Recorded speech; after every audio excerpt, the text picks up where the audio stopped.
afternoon, good evening, YouTubers out there in YouTube land, around the country, around the world, and across my beloved Ozark Plateau, which will be a nation in and of itself before long.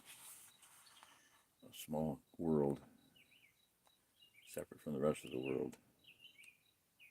It is a land of Goshen, a haven of rest, a place of safety.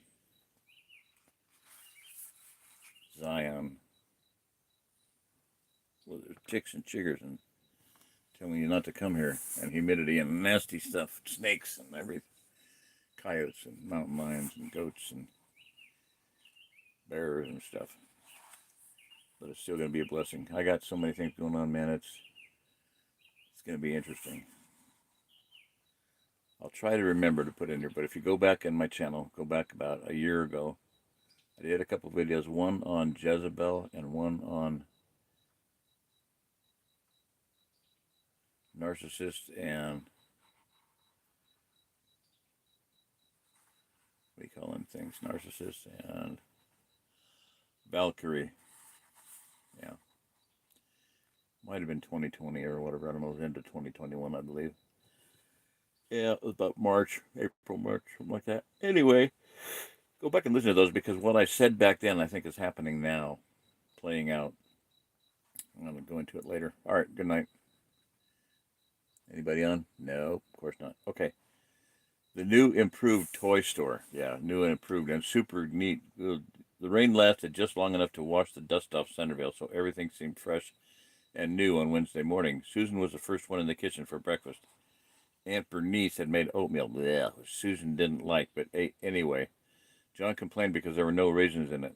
Aunt Bernice told him to eat it and shush. It was Susan's turn to wash the breakfast dishes and John's turn to dry. John had only dried 2 bowls when he got a phone call. After he hung up, he looked excited. Roger called and said something was happening down at the toy store. John said, "Let's go see." "We have to finish the dishes," Susan said. "Or rather, you have to finish drying. I'm done." She smiled and let the water drain out of the sink. Aunt Bernice came into the kitchen to inspect the children's work. Susan went to her room. She looked in the mirror for a few moments, then took her glasses off and left them on the dresser. As she passed through the kitchen, Aunt Bernice was giving John stern instructions on how to clean up. Susan smiled and went into the garage. John dried the dishes as quickly as he could without having to do them over. Even so, Aunt Bernice made him wash all of the countertop and the table with a wet sponge. John was ready to jump out of his shoes by the time he found Susan. "I guess we'll have to wait until it dries to cut the grass anyway," Susan said, "but we still have plenty of lawns to mow today." "I'll help, but let's just ride by the toy store first," John said quickly. He grabbed the newly found Goliath Cobra Deluxe and hopped on. He rolled down the driveway and out into the street. As Susan got on her old red bicycle, she felt sad that John wasn't even trying to ride his Spirit Flyer. She caught up with him at the corner. As they rode toward the toy store, Susan wondered once more about all the changes that had come into their lives in just a few short days. Yet deep down she felt that she was seeing the pieces of a puzzle that would make sense if only they were put together in the right way. Mrs. Happy, the black window, John's disappearance, the toy giveaway, the fireworks display, the Spirit Flyer, somehow they were all connected. If only I could see it, the girl thought. I wish Grandma and Grandpa Kramer had come to stay with us. He knows a lot about the deeper world and this kind of thing. Susan sighed. As she pedaled, she couldn't shake off the feeling that something bad was happening to her town. When she and John got to the town square, they saw children running toward Main Street. Susan pedaled faster and turned the corner. A huge new sign over the toy store blinked on and off in purple neon letters, "Happy Toy Store." How ugly, Susan groaned out loud when she saw the flashing purple letters. A large group of children had gathered in front of the big plate glass windows. John shot out ahead and Susan pedaled more slowly. She rode to the opposite side of the street, being careful of moving cars. From the distance, she saw a huge banner stretched across the brick wall just above the big front windows. New improved grand opening celebration, Independence Day, July 4th. Free toys for all. Susan rode slowly toward the store for a better look. The black curtains were gone. 4 giant pictures were in the windows. The 2 pictures on the left side of the door were of a sad-looking boy and girl. Anyone could tell that these children were sad and bored. The words above the picture said, "Is this you? Don't be an unhappy girl or boy." The 2 pictures on the other side of the door were just the opposite.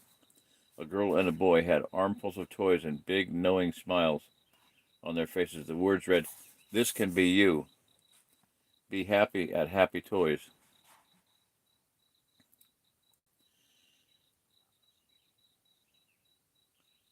Loads of toys were underneath the sign, jumbled all together in bright colors. Several noses were pressed against the glass to get closest look possible. A few children were shoving one another. A big boy stepped back and bumped into Susan, making her lose her balance.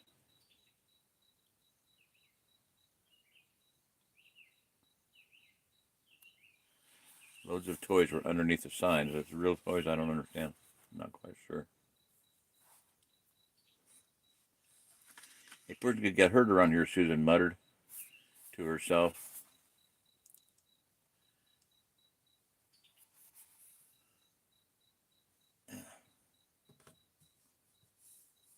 Uh, that didn't help a bit. Put the headlight over here more. There you go. The band light. Susan muttered to herself. She walked the old red bicycle slowly out of the crowd of children and circled around, heading for the town square. More of Centerville's youngest children were running toward the toy store. Susan dodged them as she rode down the street. At the corner, Barry Smedlow shot out in front of Susan. She stepped back quickly on the brake to avoid a collision. "Out of my way, you idiot," he yelled as he skidded to avoid her. The leader of the Cobra Club lost control of his bike and slid into a parking meter. Both boy and bike hit the sidewalk in a clatter. Barry jumped up quickly, his face beet red with anger.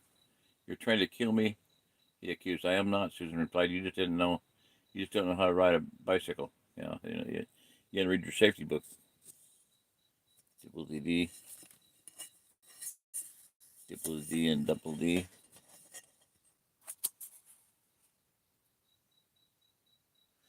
Then she laughed. That only made Barry more angry. He shook a finger at Susan. "I've been watching you," the big boy said. "I know all about those bicycles and things you're doing. You don't fool me. You ought to be watching where you're going instead of snooping around," Susan replied. "You just wait," Barry threatened. "You think those junky old bicycles are so speckled, but so when I get my new bike, it will make those ugly spirit flyers look like kites." Susan smiled as she rode past Barry. Though he shouted at her as she drove away, none of his threats made sense. Susan rode around the square once, then John rode up beside her. "Let's go check on the lake's grass," Susan said. "Maybe it's not too wet to cut." John nodded. They headed down 10th Street. As they got near the sheriff's office, they saw Mrs. Happy walk out the front door. The old woman smiled warmly at the 2 children as they rode past her. "What was she doing?" John asked. "Let's find out," Susan replied. The children parked their bikes and ran up the steps. Inside the office, George was sitting behind the counter in his wheelchair. He smiled when he saw them. "Did your father and mother get off okay?" George asked. "Yes," Susan said. "You know all about it, don't you? Dad didn't tell you until the last minute?" "Well, he told me because he needed to," George said. "Don't you like that? I'm in a need-to-know basis. That's the thing that gets me about everybody around here. I don't need to know anything." Susan liked George, but she felt sorry for him because he was in a wheelchair.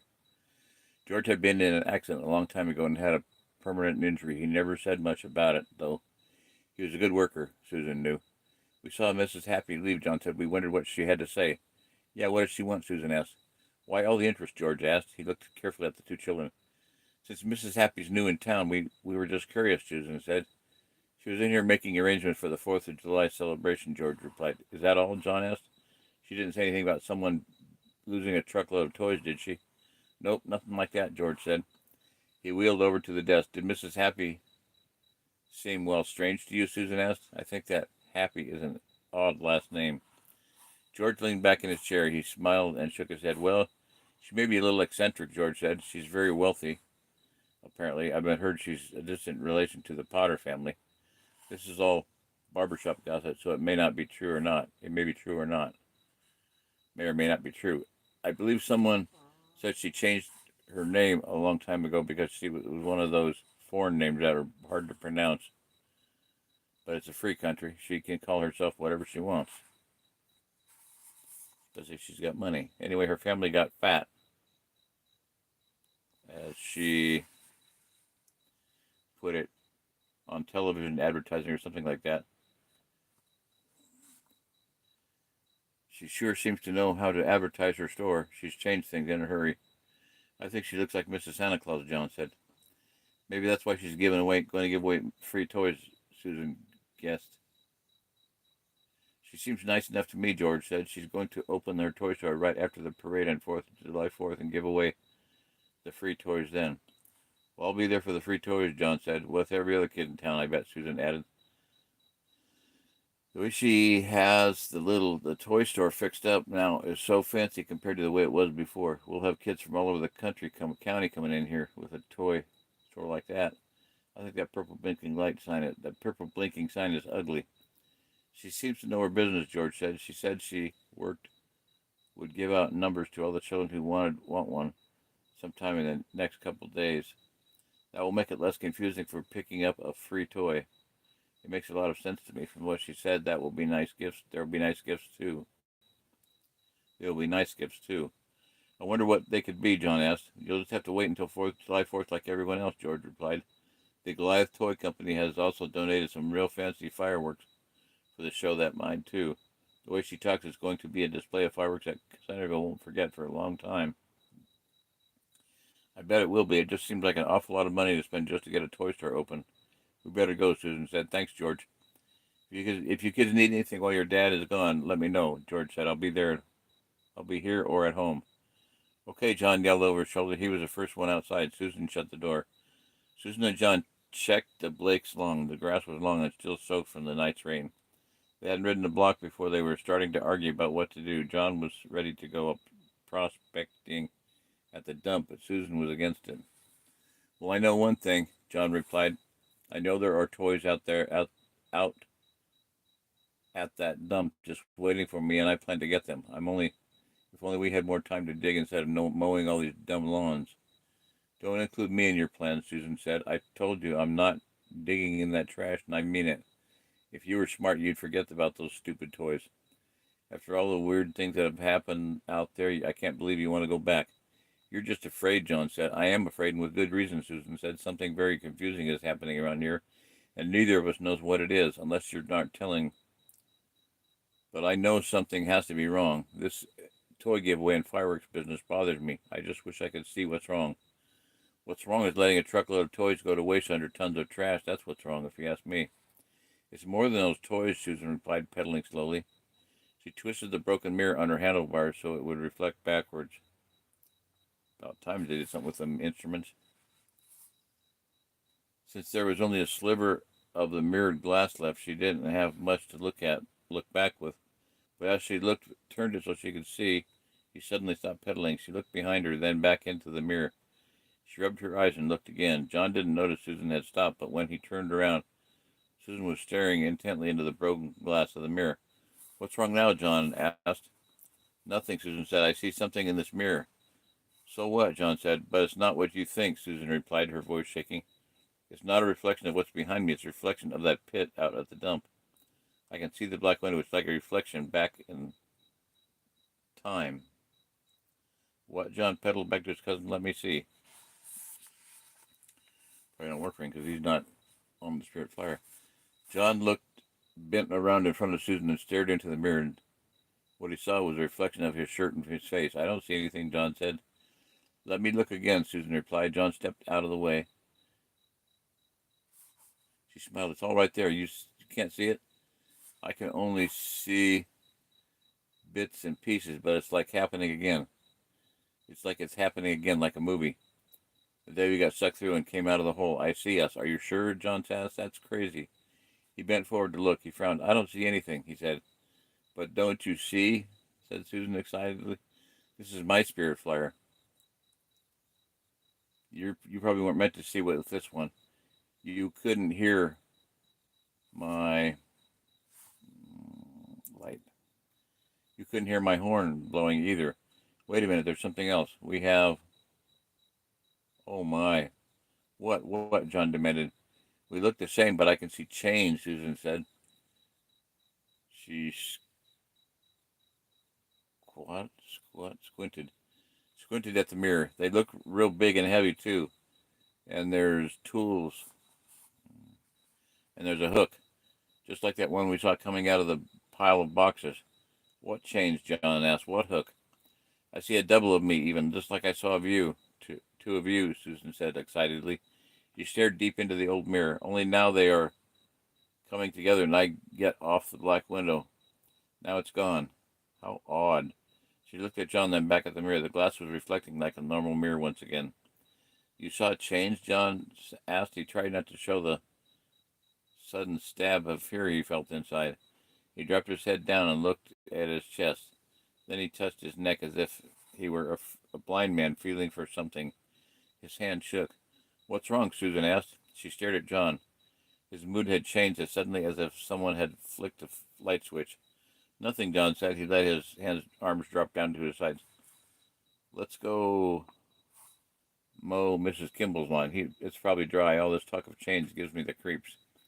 John pedaled out on ahead of her as fast as he could go. His sudden interest in the lawn mowing business would have been encouraging under ordinary circumstances, but she could tell John was in one of his yo-yo moods. Susan looked into the old mirror once more. She knew she had been shown the images of the dump for a purpose, but what? She felt as if she were still trying to fit the pieces of a puzzle together. But instead of solving the puzzle, the old mirror had just given her more pieces to fit into the picture. John seemed to know a lot more than he was telling, and he was frightened. As Susan thought about all the strange events, she began to wonder for the first time if she really wanted her questions answered. Do you really want to know what's going on in the deep world? Or will you pass out in half a second like John did? Yeah. Okay. I don't think there was a picture in that one. Nope, no picture. Okay, good night. Zapped and Kaboom, probably the only one on. Oh, yeah, hi. Oh, too late would be the what, Google Play Store? Yeah. Uh-huh.